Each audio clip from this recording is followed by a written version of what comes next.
Jean chapitre 10, 1, le bon pasteur.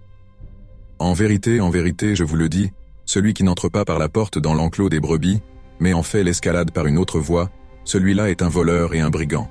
Celui qui entre par la porte est le pasteur des brebis. Le portier lui ouvre et les brebis écoutent sa voix.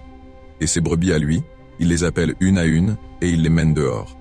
Quand il a fait sortir toutes celles qui sont à lui, il marche devant elles, et les brebis le suivent, parce qu'elles connaissent sa voix. Elles ne suivront pas un étranger. Elles le fuiront au contraire, parce qu'elles ne connaissent pas la voix des étrangers. Jésus leur tint ce discours mystérieux, mais eux ne comprirent pas ce dont il leur parlait. Alors Jésus dit à nouveau, en vérité, je vous le dis, je suis la porte des brebis. Tous ceux qui sont venus avant moi sont des voleurs et des brigands, mais les brebis ne les ont pas écoutés.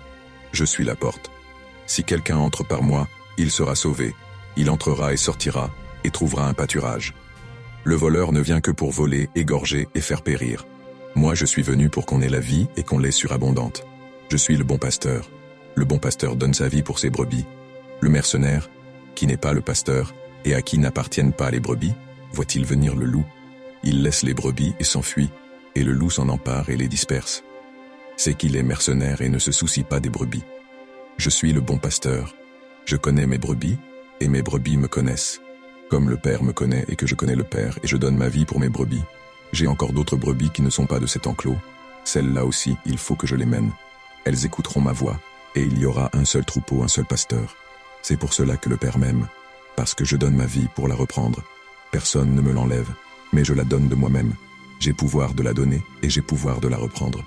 Tel est le commandement que j'ai reçu de mon Père. Il y eut de nouveau scission parmi les Juifs à cause de ces paroles. Beaucoup d'entre eux disaient, « Il a un démon, il délire, pourquoi l'écoutez-vous » D'autres disaient, « Ces paroles ne sont pas d'un démoniaque. Est-ce qu'un démon peut ouvrir les yeux d'un aveugle »